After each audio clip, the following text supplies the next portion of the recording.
अस्सलाम वालेकुम, नमस्कार, सत श्री अकाल एंड गुड मॉर्निंग। दोस्तों कैसे हैं आप? आई डू होप आप सब अच्छे होंगे जी। आज का जो टॉपिक है जिस पे मैं बात करना चाह रहा हूँ वो है ह्यूमन राइट्स लॉज जो हैं। लेकिन आज का टॉपिक चूज़ करने की वजह ये है कि मेरी ही एक क्लाइंट की एक एप्लीकेशन थी। ऑब्वियसली प्राइवेसी होती है, कॉन्फिडेंशियलिटी होती है, क्लाइंट्स का नाम या बहुत सी चीज़ें जो होती हैं वो यहाँ पे मैं हूँ या कोई भी वकील जो है वो कभी भी किसी भी वीडियो में जो है उसको मेंशन नहीं करता अनटिल अनलेस जो है क्लाइंट खुद बैठ के बात करना चाहें, वो एक सेपरेट बात होती है। सो इस वजह से मैं बहुत से जो हम मेरे क्लाइंट्स होते हैं या जिन्होंने एडवाइस ली होती है, मैं ऑलवेज उनको वेलकम करता हूँ कि जी के आपके आप टेक्निकली तौर पे जब आपकी कोई एप्लीकेशन एक्सेप्ट होती है या आप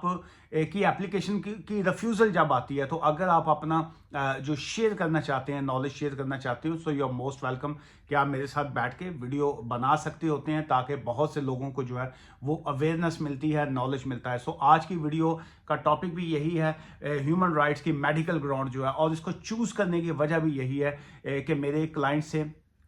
जो अभी भी खैर क्लाइंट ही हैं, वो कपल जो था वो यहाँ पे यूके में जो है वो स्टूडेंट वीज़ा के ऊपर वो यूके में आए और husband and wife on student and dependent के वीज़ा पे आए। लेकिन उसके बाद जो था उनके यहाँ एक बेबी पैदा हुआ, जो बेबी की जो कंडीशन जो थी वो अनफॉर्चुनेटली वो एक अच्छी कंडीशन नहीं थी। सो हेल्थ वाइज जो था वो काफ़ी सीरियस मैटर्स हो गया। बच्चा जो था hospitalised, treatment and this and that जो है ये सारी चीज़ें चलती रही। सो फार जो है वो बेबी को ऊपर वाले ने सेहत दी है, हेल्थी है, और अल्लाह करे वो हस्बैंड एंड वाइफ जो हैं वो खुश भी रहें और अपने बेबी के साथ जो है वो जिंदा सलामत और हैप्पीली जो है वो लाइफ गुजार सकें। सो मेरी ऑल बेस्ट विशेज़ उनके साथ हैं। सो अब हम आते हैं टॉपिक की तरफ जो है। वो क्या कोई शख्स जो है यूके में ऑन अ स्टूडेंट वीज़ा अगर आता है और यहाँ पे आने के बाद अगर उसकी हेल्थ के इश्यूज बन जाते हैं, और क्या उसके पास वो लीगल राइट्स हैं कि जी कि वो ह्यूमन राइट की एप्लीकेशन फाइल कर सकता है on the basis of medical ground जो है, then the answer is yes. अगर कोई शख्स जो है वो यूके में आया, उसकी हेल्थ के इश्यूज हो गए यहाँ पे पहुँचने के बाद, और वो किसी ना किसी वजह से जो भी उसके बाकी सर्कमस्टांसिस हैं वो एक सेपरेट डिबेट है, वो अपनी एजुकेशन को कोई शख्स कंप्लीट नहीं कर पाता या उसके कोई और मामला हैं, हम उस पर बात नहीं कर रहे हैं। हम बात ये कर रहे हैं कि जी कि क्या एक शख्स जो है वो यूके में आया, सिंगल आया या कपल आया या दोनों आए, जो भी है, और उसके बाद उनकी हेल्थ के यहाँ पे इश्यूज आ गए, अब वो क्या यूके में उनके पास लीगल राइट्स हैं कि वो यूके में रह सकते हैं? बिल्कुल वो रह सकते हैं अगर उनके सर्कमस्टांसिस ऐसे हैं। सेम जो है ये आज की बात करने का मकसद भी यही है कि ये कपल जो है जब स्टूडेंट वीज़ा के ऊपर यहाँ पे आए तो उनके हेल्थ के जो थे जो जैसे मैंने स्टार्टिंग में मेंशन किया वो हेल्थ के इश्यूज आ गए, और ये कुछ ज़्यादा लंबी चौड़ी बात भी नहीं है, ये 1.5 ईयर पहले की ये बात है, तकरीबन 1.5 साल पहले जो था वो स्टूडेंट वीज़ा पे आए, और उसके बाद इस तरह की जो सर्कमस्टांसिस होने के बाद जो है उनकी फिर फी वेवर की एक एप्लीकेशन जो थी वो देखिए। नंबर एक तो ये है कि ये जो ह्यूमन राइट्स मेडिकल ग्राउंड होता है इसमें आप की जो है गवर्नमेंट की जो है फीस इसमें नहीं होती। लेकिन हम चाह रहे थे कि उनकी जो है एप्लीकेशन जो है ह्यूमन राइट्स आर्टिकल 8 जो प्राइवेट फैमिली लाइफ के ऊपर जो है उसको डालना कि जी के ताकि, लेकिन उसके ऊपर जो है गवर्नमेंट की एक फ़ीस होती है, उसमें होम ऑफिस जो है वो फ़ीस चार्ज करता है, वो रफली जो है वो 4,000 पाउंड 3,800 4,000 पाउंड के करीब जो है पर पर्सन फीस जो है होम ऑफिस की बन जाती है। इसी वजह से जो है इस तरह की सिचुएशन में ह्यूमन राइट्स के क्लेम में जो है फ़ी वेवर की एक एप्लीकेशन फाइल की जाती है कि जी के ये आप अफोर्ड नहीं करते हैं कि जी के होम ऑफिस की जो है वो फीस जो है उसको पे किया जाए। सम टाइम जो है होम ऑफिस इस तरह की एप्लीकेशन को एक्सेप्ट कर लेता है, सम टाइम इस तरह की एप्लीकेशन को नो कर लेता है। फी वेवर की एप्लीकेशन का जो है मेन केस से कभी कंसर्न नहीं होता। अगर मैं इस केस की भी बात करूं तो जब फी वेवर की एप्लीकेशन फाइल की गई तो फी वेवर की एप्लीकेशन होम ऑफिस ने रिफ्यूज़ कर दी। The reason is may be clients के अकाउंट में को फंड्स निकल आते हैं या बाकी चीज़ें निकल आती हैं। इस वजह से ह्यूमन राइट्स की एप्लीकेशन जो थी ज़ाहिर फीस पे करनी होती है बाज़। लेकिन क्या ऐसी सिचुएशन के बाद जो है आपका अगर वकील अंडरस्टैंड करता है कि जी ये पॉइंट्स हैं, सेम अगर मैं अपने ही इसी केस की बात करूं तो मेरे माइंड में आर्टिकल 8 प्राइवेट फैमिली लाइफ, क्योंकि वो बच्चे की हेल्थ के हवाले से और ये सारी चीज़ें जो थी वो ऑन गोइंग थी, और मेन इशू क्या आता है कि क्या मैं जो है मैं हूँ स्टूडेंट वीज़ा पे या मेरी वाइफ जो है स्टूडेंट वीज़ा पे, मैं डिपेंडेंट वीज़ा पे हूँ, हम दोनों की हेल्थ जो है वो ठीक है। सो हम अब चाहते हैं कि कुछ टाइम यहाँ पे यूके में गुजार सकें, और हम अगर एक एप्लीकेशन फाइल करते हैं तो मेडिकल पे तो हम एप्लीकेशन फाइल नहीं कर सकते। उसकी द रीज़न इज़ क्योंकि हेल्थ हम दोनों की तो ठीक है। अब यहाँ पे हमें आर्टिकल 8 की एप्लीकेशन फाइल करना पड़ेगी, और यहाँ पे हमें गवर्नमेंट को रफली 8,000 पाउंड्स के करीब जो है वो फीस पे करनी पड़ेगी। अच्छा, लेकिन क्या फी वेवर की एप्लीकेशन एक्सेप्ट हो सकती है? मैं तो स्टूडेंट हूँ या डिपेंडेंट हूँ, इस तरह की सिचुएशन में जो है बहुत से केसेस में वो एप्लीकेशन को एक्सेप्ट नहीं करते। लेकिन it doesn't make any difference कि अगर क्या, क्योंकि यहाँ पे बहुत से लोगों के माइंड में ये आता है कि जी कि क्या हम स्टूडेंट हैं तो फी वेवर की एप्लीकेशन फाइल नहीं कर सकते। हर केस की एक इंडिविजुअल मेरिट होता है। अगर आपके माइंड में है कि जी कि हमने फी वेवर की एप्लीकेशन के बाद हमने स्किल्ड वर्कर वीज़ा लेना है, तो मत कीजिए, क्योंकि आप ओवर स्टेट काउंट होंगे। अगर आपके माइंड में है कि हम फी वेवर की एप्लीकेशन फाइल करने के बाद ग्रेजुएट वीज़ा रूट पे जाएंगे, तो मत कीजिए, क्योंकि होम ऑफिस आपको ओवर स्टेट कंसिडर करेगा। हम बात कर रहे हैं इस वक्त, आपने एप्लीकेशन फाइल करनी है, उसके बाद जो है ह्यूमन राइट्स ग्राउंड के ऊपर जो है अब यहाँ पे एप्लीकेशन जो है पॉसिबिलिटी होती है कि वो होम ऑफिस जो आपकी एप्लीकेशन को एक्सेप्ट करे या ना करे। लेकिन जो जिस केस की मैं अभी बात कर रहा हूँ इसमें चूंकि मेडिकल के इश्यूज आ गए थे on the basis of child जो है, सो चाइल्ड की बेस के ऊपर जो था सारी सीन को, सिनेरियो को होम ऑफिस के आगे रखा गया कि जी ये बच्चे की कंडीशन है या ये बंदे की हेल्थ की ये कंडीशन है। सो अल्टीमेटली क्या होता है, अगर आपके पास एविडेंस होती हैं, ये क्योंकि इस केस में उनके पास एविडेंस थी, एनएचएस की फाइल थी, एनएचएस का रिकॉर्ड था, और ये क्योंकि मैंने अक्सर क्लाइंट्स को देखा है, जो लोग जो बात का एडवाइस लेने के लिए आते हैं, वो कहते हैं जी असी मेडिकल ग्राउंड दे उत्ते अपनी एप्लीकेशन पाती, लेकिन आपकी मेडिकल ग्राउंड होती कोई नहीं है। अगर आपको नज़ला ज़ुकाम फ्लू हुआ है, खांसी आई है, या इस तरह के कुछ डिप्रेशन है या कुछ और, ये मेडिकल ग्राउंड्स नहीं है। ये बहुत से लोग जो रिफ्यूज़ल लेटर लेके आते हैं और वो कहते हैं कि जी साढ़े वकील ने एप्लीकेशन पाती या हमने एप्लीकेशन डाल दी मेडिकल ग्राउंड के ऊपर, और वो उनकी रिफ्यूज़ल इसी बेस पे आती है चूंकि आपकी मेडिकल ग्राउंड जो है वो एक्चुअल नहीं होती। सो इसलिए एक तो ये है कि क्या आपकी मेडिकल ग्राउंड बनती है कि नहीं बनती, always take a proper legal advice जो है। सो इस केस की तरफ वापस आते हैं। इस केस में इनके पास जो थी एविडेंस थी, और on the basis of NHS evidence जो है होम ऑफिस को जब एप्लीकेशन की गई, इसमें कोई रिफ्यूज़ल नहीं आई, इसमें कोई अपील का राइट नहीं आया, कोई कुछ नहीं आया। होम ऑफिस ने स्टेट वे जो था, जो ही एप्लीकेशन गई है, तकरीबन 8 से 10 महीने लगे हैं, तकरीबन अब आई थिंक इस 8 to 10 मंथ्स जो लगे हैं, और उसमें जो है उस फैमिली को जो है उन्होंने 10 ईयर्स का वीज़ा जो है वो ग्रांट कर दिया। सो उनका, बल्कि कल भी मुझे ये यस्टरडे ही उनका एप्लीकेशन एक्सेप्ट हुई है, और उसमें बल्कि वो 2-3 चीज़ें पूछना भी चाह रहे थे, जो मैं 2-3 दिन के बाद उनसे मुलाकात होगी और वो मुबारक देने भी आएंगे। और अच्छा, उसमें अब मैं यहाँ पे जो लोगों को अवेयरनेस देना चाह रहा हूँ, देखिए एक तो होता इसमें यह है कि आपको जिस वक्त जो है ये इस तरह की मेडिकल ग्राउंड के ऊपर 10 ईयर्स वीज़ा रूट के ऊपर आपको एप्लीकेशन मिल जाती है, सो उसमें ये खुल के होम ऑफिस ये लिखता है कि this is a different type of route जो है, और इसमें जो है आप उस पर नहीं आते, आपका ये ना असाइलम है ना किसी तरह का कोई और इशू है, ये आपकी your application has been accepted जो है on the basis of article 8 of the human rights convention. जो आर्टिकल 8 कन्वेंशन के ऊपर आपकी एप्लीकेशन एक्सेप्ट की गई, लेकिन उसकी जो सब क्लास आ जाती है वो आपकी आ जाती है ऑन द बेसिस ऑफ जो है वो मेडिकल ग्राउंड जो है। फिर उसमें फर्दर आ जाता है कि जी आफ्टर 10 ईयर्स क्वालिफाइंग पीरियड जो है, अगर आप 10 साल जो है कंटिन्यूसली लॉफुल रेजिडेंस यूके में रहते हैं, so you can apply for a settlement. जो है आप अपना 10 साल के बाद 10 ईयर्स के बाद जो है आप अपना इंडेफिनेट लीव टू रिमेन जो होता है वो बिल्कुल आप उसमें क्वालिफाई करते हैं और आप उसको ले सकते हैं जी। और सेम चूंकि आजकल जो है ये बीआरपी नहीं आ रहे हैं, सो इस वजह से बहुत से लोगों को ये भी, बल्कि इस वीडियो से मैं ये भी अवेयरनेस देता जाऊं, बहुत से लोगों के माइंड में ये होता है कि जी हमारे पास बीआरपी नहीं है तो हम अपना ई वीज़ा जो है उसको कैसे कर सकते हैं। ये जो आजकल ऑनलाइन ई वीज़ा चल रहा है, देखिए जब आपकी एप्लीकेशन का जो फैसला आता है, आपकी एप्लीकेशन के टॉप के ऊपर जो एक रेफरेंस नंबर लगा होता है, जो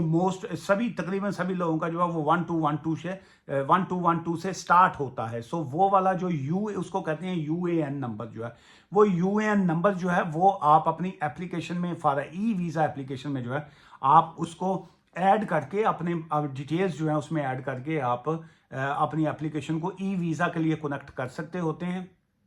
सम टाइम उनका सिस्टम स्लो होता है। इसका मतलब ये नहीं कि जी आप फौरी वो करें, चेक करें और वो ना आए तो तुसी कहो जी ऐसे आ ही नहीं रहा, पता नहीं क्या हो गया।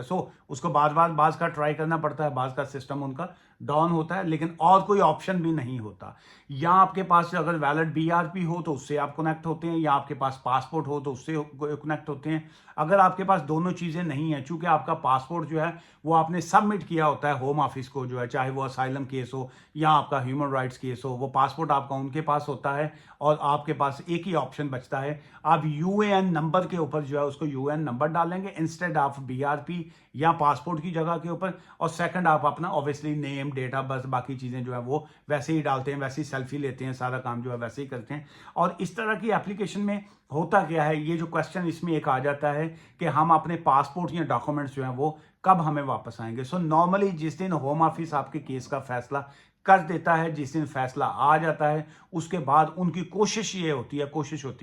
28 वर्किंग डेज के अंदर अंदर जो है वो आपके डॉक्यूमेंट्स जो हैं, पासपोर्ट या जो भी आपने डॉक्यूमेंट्स एविडेंस उनको दी होती हैं, वो आपको वापस भेज देते हैं। लेकिन बाज़ का जो है वो टाइम लग जाता है। सो इस तरह की केसों में जो है, या इस तरह की चीज़ों में पेशेंस के साथ आराम से तसल्ली से बैठना होता है। बहुत से लोग जो हैं बाज़ का ये समझते हैं कि जी उनको एप्लीकेशन जो है उनकी एक्सेप्ट हो गई है, तो अब जो है वो होम ऑफिस साडा कागज़ क्यों नहीं वापस कर रहा, हमें ये क्यों नहीं कर रहा। सो गवर्नमेंट जो है वो अपना काम क्यू सिस्टम होता है बड़े ईमानदारी से करते हैं। और ये जो जिस केस की मैं बात कर रहा हूँ, ये एक एग्जाम्पल है उन लोगों के लिए जो होम ऑफिस के ऊपर बाज़ का तनकीद करते हैं, बाज़ का उनके सिस्टम को गलत कहते हैं। ये एक जिंदा एक एग्जाम्पल है कि एक कपल जो है वो 1.5 साल पहले स्टूडेंट वीज़ा के ऊपर आया और उनके हेल्थ के ये इश्यूज आए, और उसके बाद होम ऑफिस ने जो है उनको एक वीज़ा जो है 10 साल का ग्रांट कर दिया। So I appreciate to home office कि जी के वो इस तरह के पॉजिटिव फैसले भी आते हैं जिससे पता चलता है कि आज भी यूके के अंदर जो है ह्यूमैनिटी, ह्यूमन राइट्स जो हैं वो जिंदा हैं, सलामत हैं, और ये एक बड़ा पॉजिटिव साइन होता है। सो अगेन क्लाइंट की प्राइवेसी होती है, कभी भी कोई भी वकील जो है उसका मेंशन नहीं कर सकता होता। लेकिन जब हम इसको कहते हैं साइटेशन, जिस वक्त कोई भी वकील फ्यूचर में कोई एप्लीकेशन फाइल करता है, होम ऑफिस के आगे रखता है, तो फिर पुराने केसों का हवाला दिया जाता है कि फलां एक केस था, उसमें भी इस तरह के हालात थे और आपने उनको स्टे दिया, तो काइंडली आप मुझे भी स्टे दिया जाए। सो वो इस जो भी हमारे दोस्त वकील हैं जो वीडियो को देखते हैं, बहुत से नए वकील भी देख रहे होते हैं, बहुत से और भी ज़्यादा एक दूसरे को बाज़ मैं भी दूसरे के केसेस देख के बाज़ उस कंपनी से रब्ता करके उनसे केस की कॉपी लेता होता हूँ कि जी कि आपका ये केस का फैसला बड़ा अच्छा है, ये मुझे चाहिए ताकि मैं अपने केस में जो है मैं इस्तेमाल करूँ। और बाज़ जो है वो क्लाइंट्स जो हैं नए एडवाइस की हद तक नहीं, लेकिन जो हमारा क्लाइंट बन जाता है, अगर उस किसी क्लाइंट की इस तरह की ह्यूमन राइट्स की मेडिकल ग्राउंड की एप्लीकेशन होती है, तो तब भी जो है हम इस तरह के केस के फैसलों को साथ में अटैच करके होम ऑफिस को भेजते हैं, ताकि होम ऑफिस को बावर कराया जा सके कि जी आपने पहले ये फैसला किया था, ये भी सिमिलर केस है, इसमें भी जो है वो फैसला किया जाए पॉजिटिव जो है। लेकिन स्टिल जो है होम ऑफिस हर केस को इंडिविजुअली जो है वो देखता है। अच्छा, उसके बाद जो है जी फर्दर ये आ जाता है इसमें कि वर्क कंडीशन जो है वो क्या होती है। देखिए, जिस वक्त इस तरह की ह्यूमन राइट्स की एप्लीकेशन एक्सेप्ट हो जाती है, जैसे इस केस में हुई, so they are allowed to work. वो चाहें तो वो अपना एम्प्लॉयमेंट करें, अनपेड एम्प्लॉयमेंट, अनपेड एम्प्लॉयमेंट जो है करें। उसके बाद जो है वो अगर स्टडी करना चाहें वो स्टडी कर सकते हैं, they can start their own business. अगर वो अपना बिजनेस करना चाहें वो कर सकते हैं, they can do whatever they want to do, क्योंकि वो कंप्लीटली जो है वो आज़ाद होते हैं। अच्छा, सम एप्लीकेशंस के ऊपर जो जब फैसला आता है वहां पे लिखा होता है you can claim your benefit जो है, लेकिन कुछ एप्लीकेशनों के ऊपर लिखा होता है you are not allowed to claim a benefit जो है। सो इस वजह से वो आप हर एक का इंडिविजुअल आ जाता है कि जी के क्या वो आपको रिकोर्स टू पब्लिक फंड्स के लिए अलाउ कर रहे हैं कि नहीं कर रहे। वो उसकी एक कंडीशन एक आती है पब्लिक फंड्स कंडीशन जो है, वहां पे पढ़ा जा सकता होता है। अगर किसी का लिखा हुआ है you are allowed to work for benefits जो है, तो आप बेनिफिट्स के लिए अप्लाई कर सकते हैं। अगर वहां पे लिखा होता है you can not apply for benefits, तो आप ही बेनिफिट्स जो है वो आपको अलाउड नहीं होते। लेकिन अगर किसी के स्टिल ऐसे सर्कमस्टांसेस होते हैं कि उनके लिए लाइफ को गुजारना मुश्किल है और चीज़ें जो है काफ़ी टफ हैं, स्टिल जो है वो होम ऑफिस को एक नई एप्लीकेशन फाइल कर सकते होते हैं कि जी हमें बेनिफिट्स जो है वो अलाउ किए जाएं। और जिस वक्त होम ऑफिस आपके बेनिफिट्स को अलाउ कर देता है, आपको इजाज़त मिल जाती है, तो उसके बाद फिर आप अपना चेंज ऑफ रूल के मुताबिक जो है आप अपने बेनिफिट्स को जो है वो क्लेम कर सकते होते हैं। सो अगर इससे पहले जो है किसी शख्स कोई ओवर स्टेज था या इलीगल था या जिसकी जो भी सिचुएशन थी, और अगर वो इमिग्रेशन बेल के ऊपर था कोई साहब जो है, तो जिस वक्त इस तरह का वीज़ा ग्रांट होता है तो आपकी ऑटोमेटिकली जो इमिग्रेशन बेल होती है वो ख़त्म हो जाती है। क्योंकि बहुत से लोग पूछ रहे होते हैं कि जी साड़ी इमिग्रेशन बेल किमें ख़त्म होएगी। सो इमिग्रेशन बेल सिर्फ एक ही कंडीशन में ख़त्म होती है, जब आपका वीज़ा जो है वो आपको ग्रांट कर दिया जाता है, आपको वीज़ा जो है वो मिल जाता है। सो ये थी जी आज की वीडियो, और इसमें जो है ऑब्वियसली और भी बहुत से और फैक्टर्स हैं जिसमें मैं बात करूंगा तो बात लंबी हो जाएगी, और आप लोगों में इतना हौसला हिम्मत होती नहीं है वीडियो देखने के लिए। लेकिन इसी से रेलिवेंट अगर आपके पास कोई क्वेश्चन होंगे इन्फॉर्मेशन की हद तक, तो यू आर मोस्ट वेलकम कि आप इस वीडियो के नीचे छोड़ सकते हैं, और मैं उसका जो है वो आपको इन्फॉर्मेशन की हद तक जवाब दूंगा। आज की इस वीडियो से इजाज़त लेने से पहले दो बातें करूंगा। नंबर एक तो ये है कि मैं फ़ोन एडवाइस की और ऑफिस अपॉइंटमेंट की फ़ीस चार्ज करता हूं जी, और अगर किसी के कोई इमिग्रेशन के मैटर्स हों और अगर कोई शख्स ये समझता है कि उसकी मेडिकल की कंडीशन ऐसी नहीं है और उसकी हेल्थ की इश्यूज़ हैं, तो वो बिल्कुल ह्यूमन राइट्स लॉज की बेस के ऊपर जो है वो अपनी एप्लीकेशन को फाइल कर सकता है। लेकिन आपके अंदर हौसला होना चाहिए एप्लीकेशन फाइल करने का। बहुत से लोग जो हैं उनमें हौसला नहीं होता, और उनको बाज़ का जो है वो एप्लीकेशन फाइल करते वक्त पहला फजूल सवाल ये करते हैं, अगर साड़ी एप्लीकेशन एक्सेप्ट ना हुई तो फिर क्या होगा। फिर ये होगा कि आप एप्लीकेशन फाइल ही ना करें। अगर आपको पता है कि ये रिफ्यूज़ल आनी है तो फिर ना फाइल करें। अगर आपको पता है कि एक्सेप्ट होनी है तो फिर ऊपर की अदालतों को, अपील कोर्ट्स को, ट्राइब्यूनल्स को, हाई कोर्ट को, सुप्रीम कोर्ट को, सबको बंद करवा दें, ताकि एक ही अथॉरिटी हो, होम ऑफिस, वही आपके केस का फैसला करे। और अगर उन्होंने नहीं किया तो बाकी तो कहीं पे कोई और ऑप्शन तो है ही नहीं। सो जो अक्लमंद लोग होते हैं वो एक वकील से जुड़े रहते हैं और एक ही केस को आगे तक फाइट करते हैं, क्योंकि होम ऑफिस के ऊपर और भी बहुत से जो हैं वो है ना कि राहतें और भी हैं वसल की राहत के सिवा। सो इस वजह से राहतें और भी होती हैं वसल की राहत के सिवा। सो आप एक जगह पे हारने के बाद ये कहना कि जी एप्लीकेशन रिफ्यूज़ल आ गई है और उसके बाद फाइल चुकी तो किसी और वकील को चले गए, या वो उसके बाद आप वकील तो आपने बदल लिया, अब ऊपर की अदालतों को कैसे बदलेंगे, अदालतें तो वहीं पे खड़ी रहेंगी। सो इस वजह से आज की इस वीडियो से मुझे इजाज़त दीजिएगा, और ये आज वीडियो एक्सप्लेन करने का मकसद भी यही था कि ये एक मेरी एक एफर्ट थी जिस पे मुझे ऊपर वाले ने, अल्लाह ने कामयाब किया, और उस फैमिली की जो है वो एक मुश्किलात जो थी उस पे जो है ऊपर वाले ने इतना करम नवाजी की कि आज वो तमाम इस मुश्किलों से निकल आए हैं। और मैं आज की इस वीडियो से आप सभी दोस्तों से इल्तिजा भी करूँगा, अपील भी करूँगा कि उस बच्चे के लिए भी दुआ कीजिएगा कि अल्लाह जो है उसको सेहत दे, तंदुरुस्ती दे, और औलाद से अच्छी या बड़ी नेमत और कोई नहीं होती, और वो फैमिली जो है वो एक हैप्पीली लाइफ जो है वो आगे गुजार सकें अपने बच्चे के साथ। दुआ में याद रखिएगा जी। Take care, bye for now, शुक्रिया।